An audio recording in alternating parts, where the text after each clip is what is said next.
Welcome to Building the Future. I'm your host, Kevin Horick.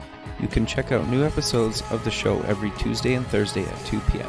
If you missed an episode or want to get more information about the show, please visit buildingthefutureshow.com.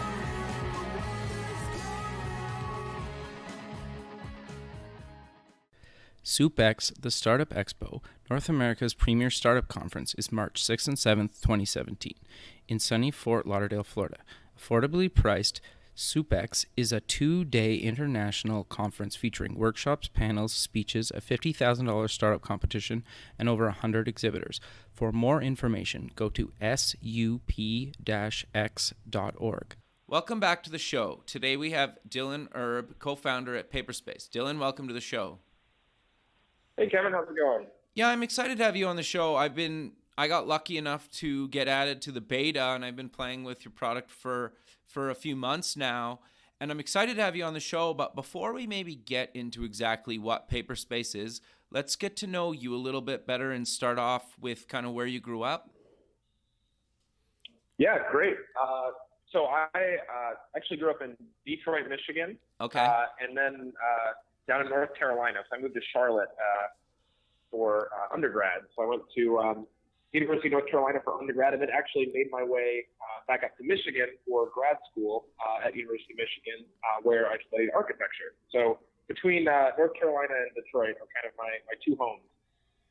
Okay, no, that's really cool. So what did you kind of take in university then? Yeah, so I've actually always been, my primary passion has always been programming. So that's, although I didn't do that as a formal education for undergrad. I actually studied philosophy. Okay.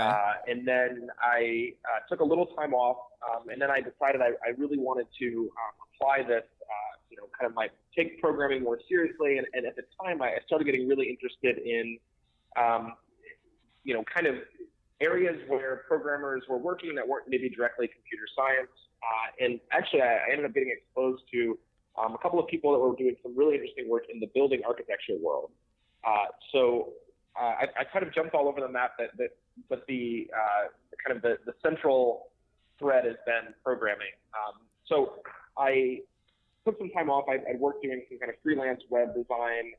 I did an iOS app at some point, and then I actually applied kind of on a whim initially to architecture schools, and I decided that I could apply my expertise in programming to some kind of new problems that were coming out, generally in the areas that are called kind of digital geometry, digital fabrication, and these are basically building architects have traditionally been a very analog profession, and recently, the last 10, 20 years, they've been adopting computers for kind of computer-aided design and that sort of thing. And in particular, there's really been a renaissance for doing things like applying scripting languages to generate really interesting geometries on one end for sort of the kind of design side, and then on the other end, programmers and engineers have.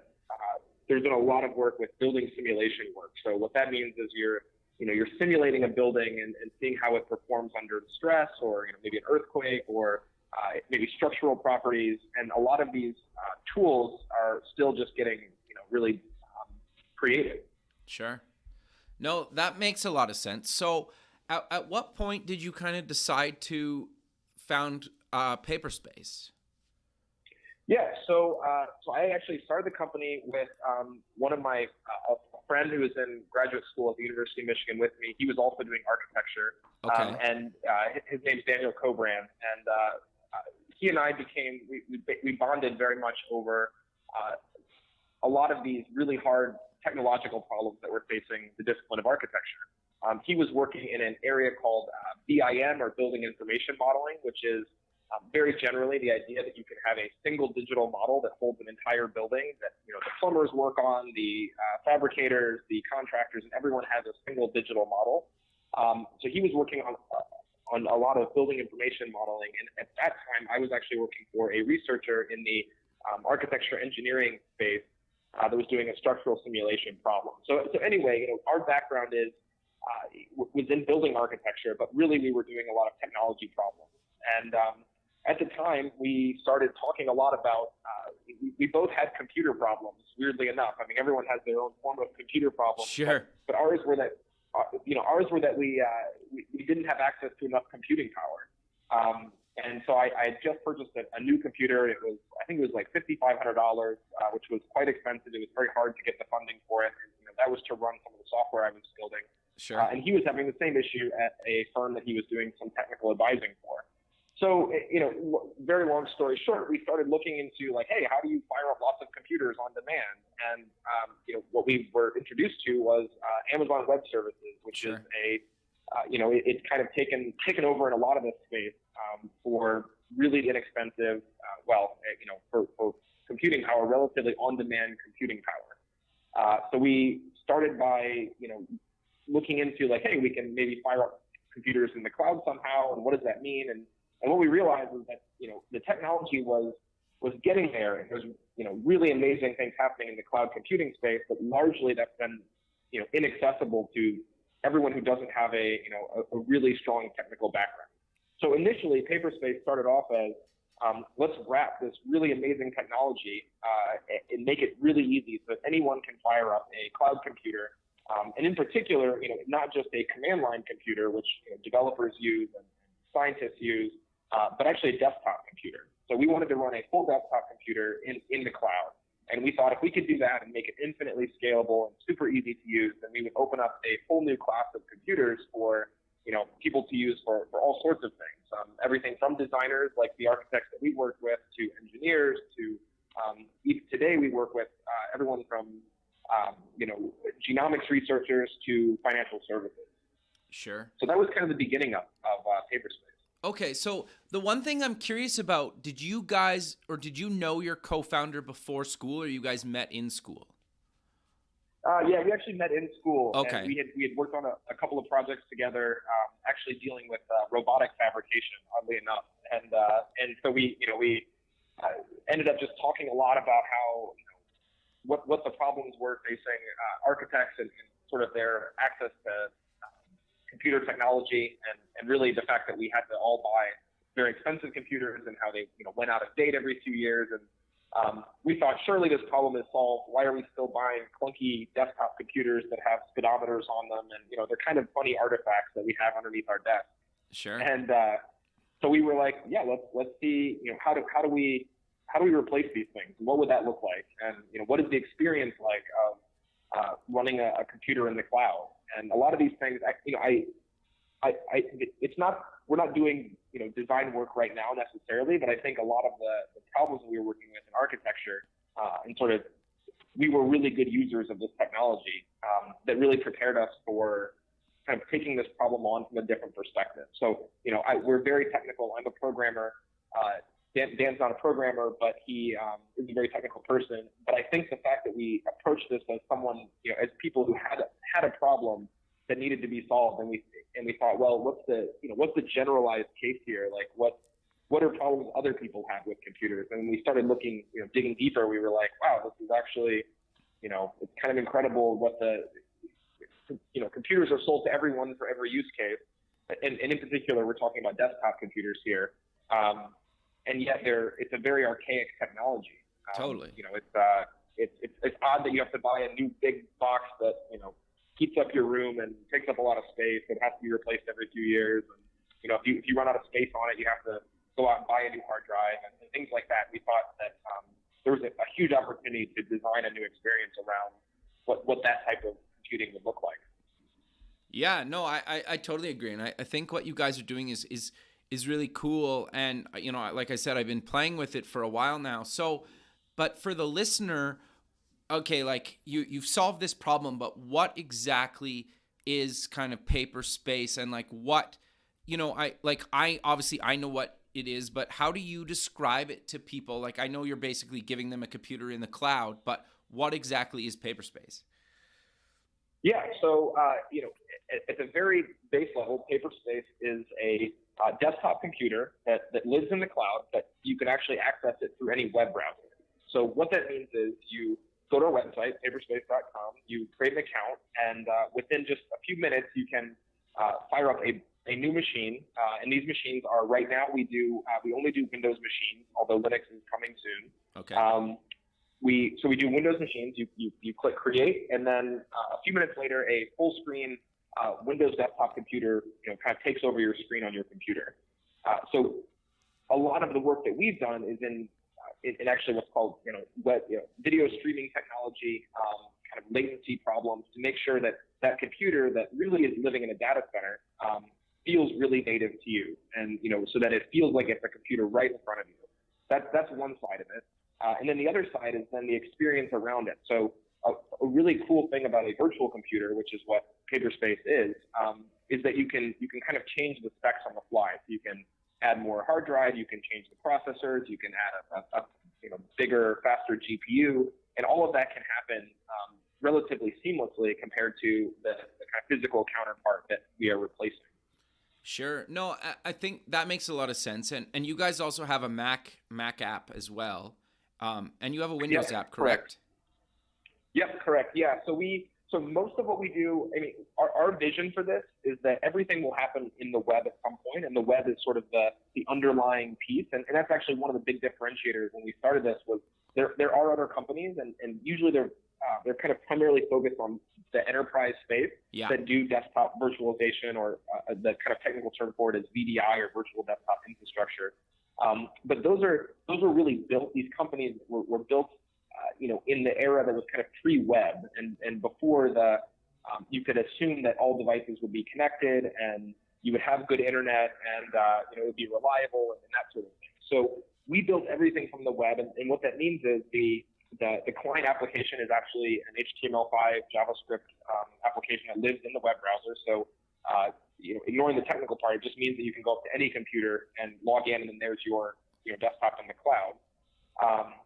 And also, we're building for the idea that this can work on any device, which is, we haven't solved it 100% on every device, but the more that the web evolves and the more that the technology kind of evolves with it, then the Paperspace will be a fully web-native virtual desktop. Sure, and I think it's worth mentioning, like, I've used Paperspace on my Chromebook as well, and it works actually really well.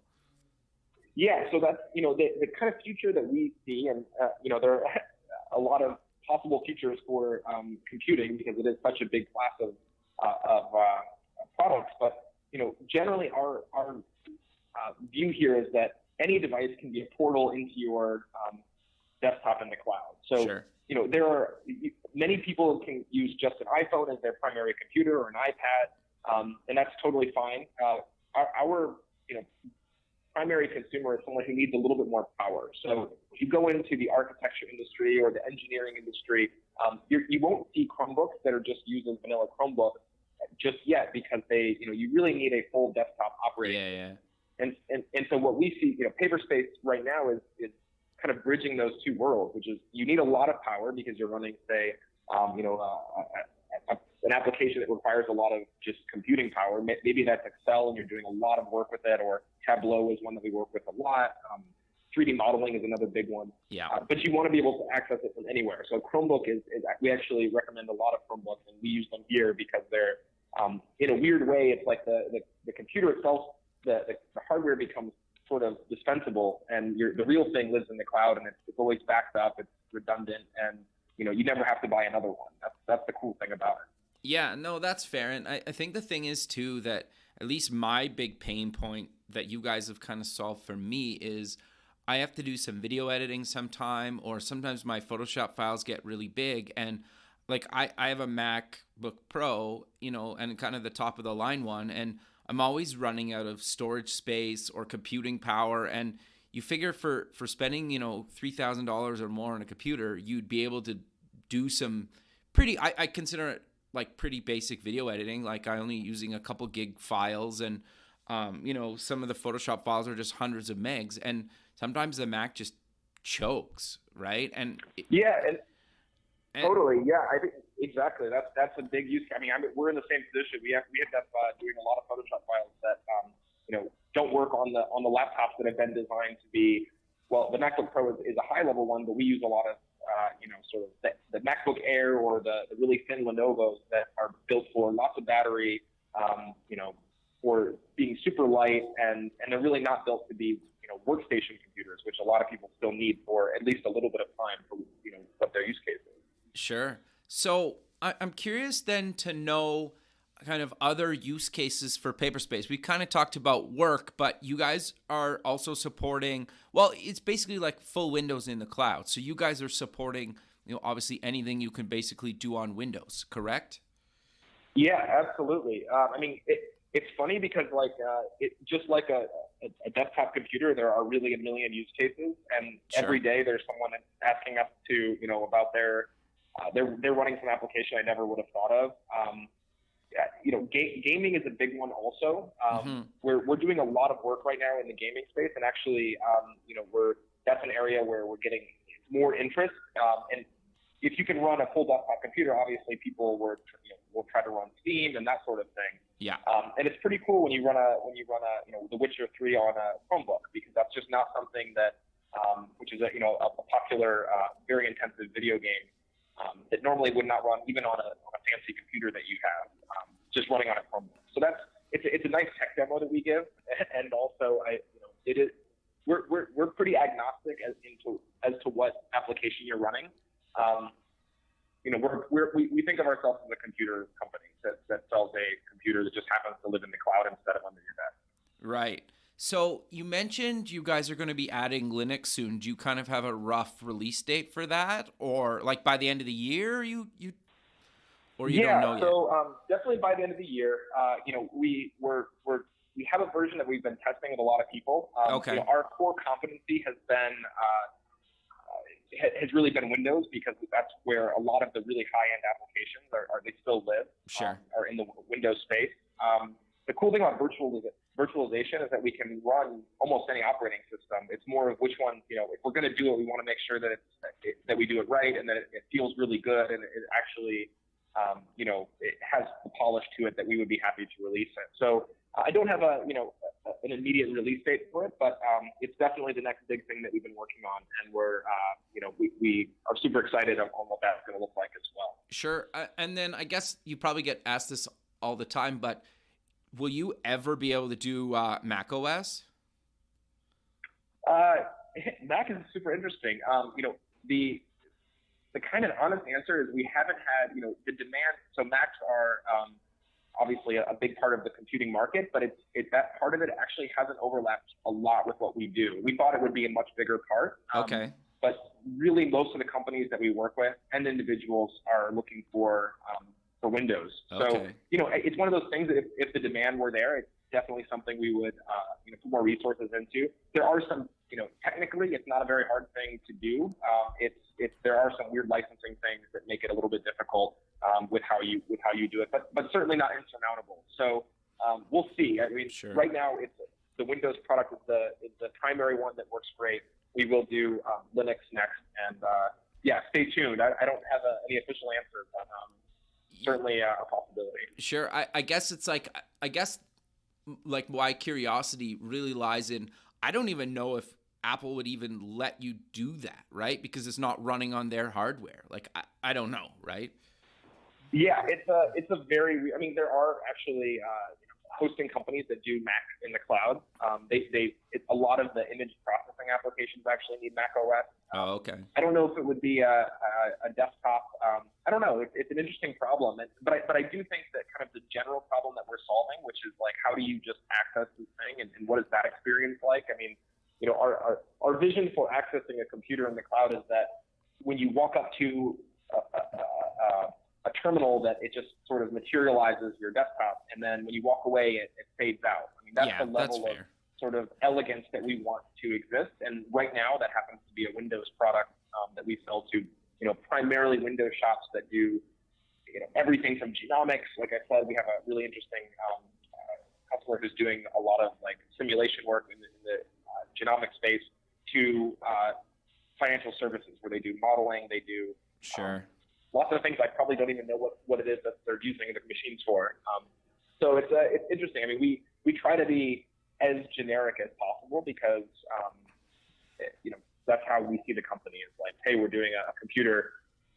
It just so happens to be one that, like I said, it's virtual and lives in the cloud. Yeah, and you're right. Most software that you need lots of hard drive space for and lots of like RAM and computing power, is kind of the Adobe suite and like video editing, 3D stuff, kind of stuff that's really processor intensive, and it's always been better on Windows. And gaming, right? It's always been better on Windows, so it just makes sense, right? Yeah, just kind of two different histories. I mean, a lot of the applications that we work with, one called, for example, SolidWorks, is an application like many others that have been developed for Windows for a very long time. And Sure. these applications, I mean, people ask like, when's the web version going to come out?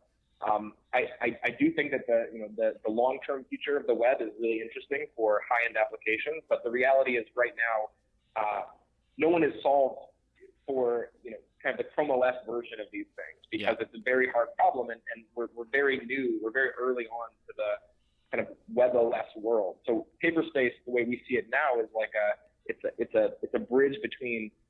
It allows you to do the things that you would normally do with a powerful workstation computer, but also do it on a Chromebook. And what is that? Basically, fast forwarding the virtual desktop industry to up to speed with the kind of web as it's been sort of created in the last 5 to 10 years. No, I agree with you, and I think the future is, and you guys are already kind of doing this, is basically at some point the user really doesn't care what OS they're running, or at least I think in the future, the average person won't care. They just literally want to run the apps that they need and like let somebody in the cloud sort out what needs to run in the background to run their applications, whether it's Photoshop or a 3D thing or gaming or some third party, thing they need for some research or whatever. They don't really care. They just want like it to work on their computer, right? And the fact that you guys are building something that works literally on any computer with an internet connection and a browser, it doesn't really matter, right? Exactly. Yeah. So I think that the promise that I think you're getting at, which we talk about a lot here at Paperspace, is that is the vision. I mean, I think everyone kind of has this shared dream of what computers should be, which are kind of effortless devices that do the thing that you want them to do, regardless of how complex or processing intensive or whatever it is. And the moment you have to go buy a new hard drive or upgrade your RAM in your computer, it's just or upgrade a whole machine, because a lot of machines now, especially laptops, you can't change anything about them. It's still it seems like a very old experience. It seems like something we shouldn't have to do anymore. And the web, by contrast, you have applications that are constantly updating and are evolving and getting more complex. So, you have these two ends of the spectrum that are, especially in the enterprise space where we do a lot of our work, they haven't been reconciled yet. And we see that, the current version of the software is doing exactly that, which is bringing, a lot of enterprise companies, especially big ones, they use virtual desktops, not really even for the performance. Although we do, our specialty is high performance. They need it just because once you begin to manage, say, 10,000 computers, you don't want to, just from a purely administrative perspective, you don't want to go around as an IT person and, provision all of those machines under desks. So most big companies, as in 100% of the Fortune 500, use virtual desktops in some capacity. Totally. It has to do a lot with security, reliability. I mean, security is actually probably the biggest one in financial services because a virtual desktop, unlike a laptop, you can't lose it because it lives in lives in a server. So if someone loses their Lenovo or whatever laptop they have, or their iPad, you can just cut it off at the source, and you don't have to worry about data leaking out. Sure. So so there's these two worlds, and I think that no one has figured out exactly what a normal computer looks like for a regular person at a company 10 years from now. But I think what we're kind of getting at or hinting at is that future. No, I totally agree with you. So you guys have kind of a unique pricing model. Do you maybe want to kind of cover how that works? Yeah, definitely. So we have, there's kind of two big, or there's two types of billing that we do. One is a more traditional kind of cloud service style where you can fire up a machine for per hour, basically, although actually we bill prorated to the minute. Okay. But you can fire it up for really whatever you need. And we have people that need to do, things like render farms, which are they're used in a lot of the design visualization space where they need to fire up a lot of computers really quickly. Sure. And then they don't need them after the job is done. So we do have an hourly pricing model, which means that you're just paying for what you use, which is, really awesome for companies that don't want to have to buy, a bunch of computers that will sit idle most of the time. Sure. The cool thing about, the virtual desktop model is that when you're not using your Paperspace computer and you turn it off, then someone else can, kind of tap into that capacity. So it's a very efficient model. So we do have the hourly one. And then we also have a more traditional, kind of desktop replacement, which is a monthly pricing model. You pay for the full month. The machine is on the entire time, and anywhere you go, you log in, and it just pops up right where you left off. So we do both of those, and actually, we have kind of in between things as well, where some people will switch back and forth depending on their use cases, or maybe have two computers, one that they run hourly, and then one which is their kind of primary one. So those are the two ones. And then in terms of the kind of specs of the machines, we currently have three different models, which you can upgrade and downgrade between, but there's a kind of very lightweight version, which is good for just having access to, if you're a law firm and you want to have if you want to have a VPN access to your office and be able to access it from any web browser, it's a great fit. It's called the Air machine. And then on the high end, we also have machines with pretty much as much capacity as you would need, which is up to 32 cores of computing power on just a single box, and then as many of those as you want to string together, and as much RAM as you really need. So anywhere in the gamut there, across the gamut, we have a lot of options and for very different use cases. And one thing that we're doing now is basically seeing where a lot of that demand is and seeing if it makes sense to add an even higher level capacity for the really, really boutique high-end use cases. Sure. And then how is your kind of team plan similar and different from what you just described? Yeah, so we also have a second option called PaperSafe for Teams, which we actually have a big announcement coming soon about that, which are a lot of tools that enterprise need. Like I mentioned, a lot of big companies, sure. they do use virtual desktops, and this is a software as a service version of a virtual desktop, which means that you don't have to be a Fortune 500 company to use it, although you certainly can. You can be a company that is 500 people that really needs a virtual desktop solution, and you don't want to buy hardware. You can just come to our website, and we do have what we call PaperSpace for Teams, which is our it includes things like Active Directory integration, which a lot of companies use. It's sort of their identity management system in a lot of corporate environments. VPN integration. So a lot of companies have, even the small ones have a really hard time integrating with a VPN. So that's just like, hey, I want to be at home and access all of my files in the office. Sure. We have a really painless integration with most VPNs.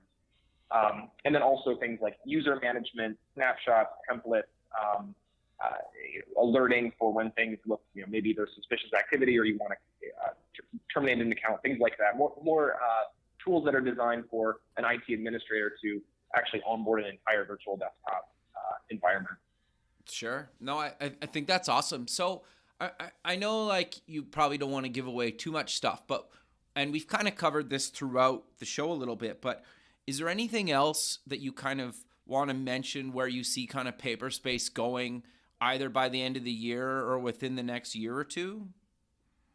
Yeah, so we do have a couple of big announcements coming up that I will just allude to, but sure. Basically we've been doing one of our core competencies as a company has always been around a technology called the GPU, or the graphics processing unit. So all Paperspace machines have a powerful GPU inside of them. So we are doing a lot of work around giving people access to more and more powerful GPUs. And the use cases for that are, there's really a lot, and we're getting a lot of interest from everyone from the kind of machine learning, which is where they use, they do very complicated statistical modeling, and they need a lot of processing power, to kind of big data analytics and things like that. So we're right now we offer a really kind of painless virtual desktop, but we are adding a lot of functionality to make it easy to fire up lots of those machines, tie them together, and really squeeze out a lot of performance. So so that's kind of where it's going. like I mentioned, Linux is the next big thing that we will Sure. be, kind of releasing once it's battle tested, and I think that will open up a lot of use cases that that are not fully served by Windows virtual desktops right now. So we'll see. I mean, it'll be an interesting next few months, but it has to do with basically opening up more and more of the power that we have developed to run Paperspace, kind of the core product, and giving people access to a lot of tools and features to really take advantage of that power. Sure. I think that makes a lot of sense. So I'm kind of curious to cover maybe a little bit of how do you, like, you guys have it right on your homepage about kind of being safe and secure, but just for the listener, how are you guys kind of handling security? Yeah, totally. So security is we think of that as actually the most important thing, even Sure. beyond performance, because it doesn't matter how performant it is, or performative if the security is not there. So there are a lot of practices that you do if you're a data center provider or you provide these types of services in the cloud. And they range from actually physical security, so how you lock down your machines at the data center, and there are a million things that you have to do, but the core of it is it's much more secure to have a computer running in a data center, which is behind many levels of physical security than your computer sitting on your laptop or at Starbucks or in your house or wherever. Sure.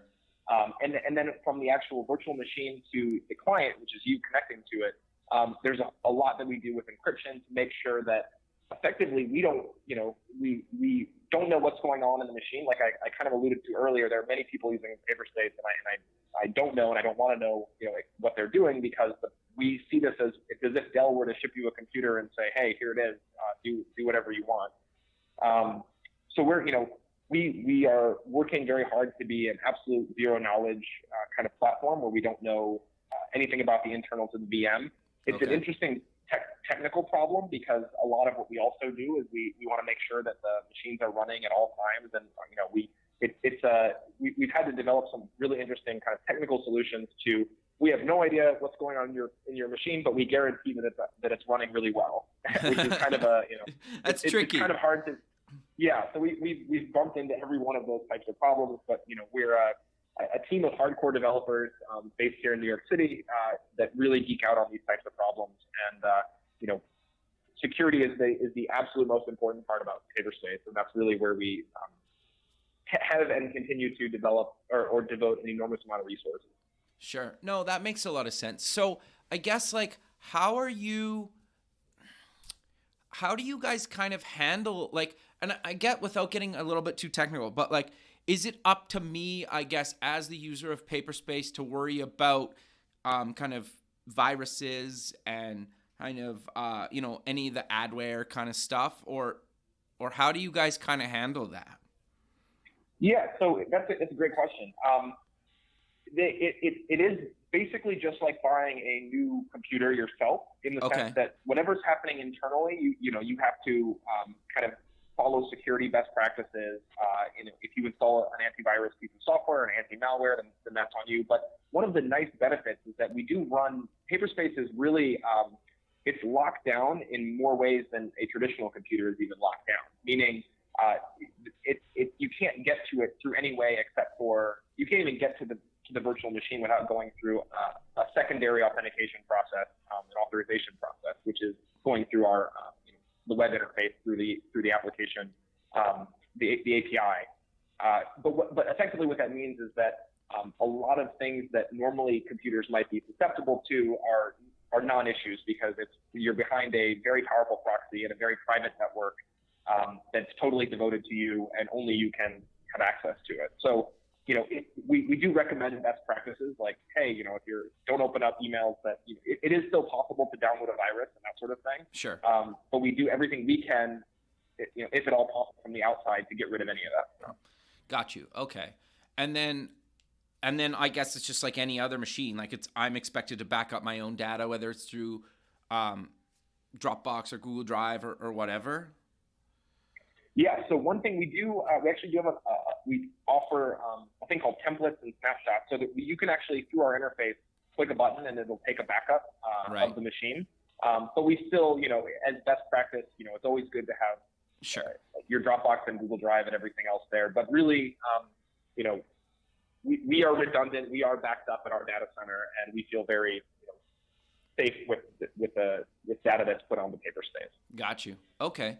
No, that's great. Well, we're kind of coming to the end of the show. How about we kind of close the show with maybe giving a quick recap again of what exactly Paperspace is, and then where Absolutely. people can find you guys online?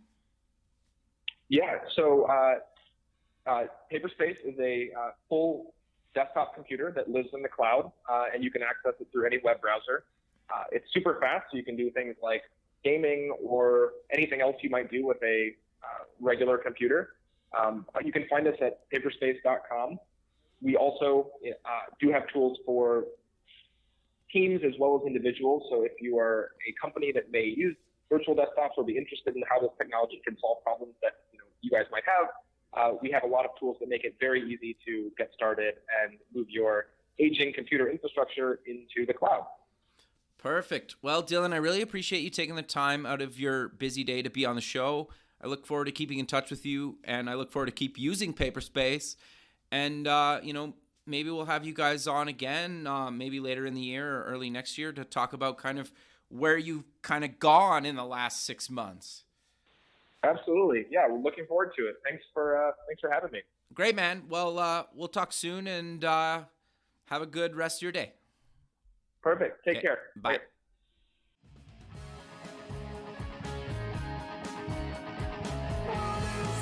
Thanks for listening. The music for the show is done by Electric Mantra. You can check them out at electricmantra.com and keep building the future.